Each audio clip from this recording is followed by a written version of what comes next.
Sudarlun anggota TNI Polri dari Kodam Iskandar Muda dan Polda Aceh melaksanakan simulasi pengamanan Pilkada 2018 di halaman markas Kodam Iskandar Muda Selasa pagi. Kegiatan ini diikuti 100 personil yang terdiri dari 70 anggota Polri dan 30 anggota TNI. Skenario simulasi diawali saat sejumlah massa yang tidak menerima hasil pengumuman pemenang Pilkada mendatangi kantor KIP Aceh. Massa mulai anarkis dan merusak kantor KIP Aceh dan menjarah barang di pertokoan di sekitar kantor KIP Aceh. Polisi dibantu TNI bersenjata lengkap berusaha melerai aksi massa tersebut.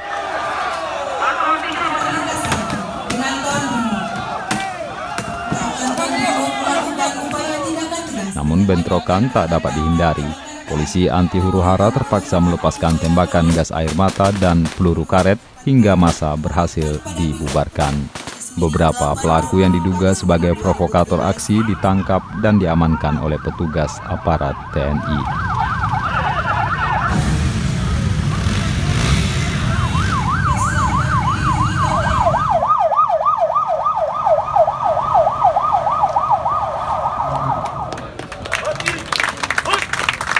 Teknis sampai dengan drill taktis dilakukan secara langsung, dan Anda tadi semua lihat itulah bagian proses penanganan yang kita harapkan ke depan tidak sampai terjadi, karena masyarakat Aceh sekarang sudah tahu semuanya bagaimana berdemokrasi.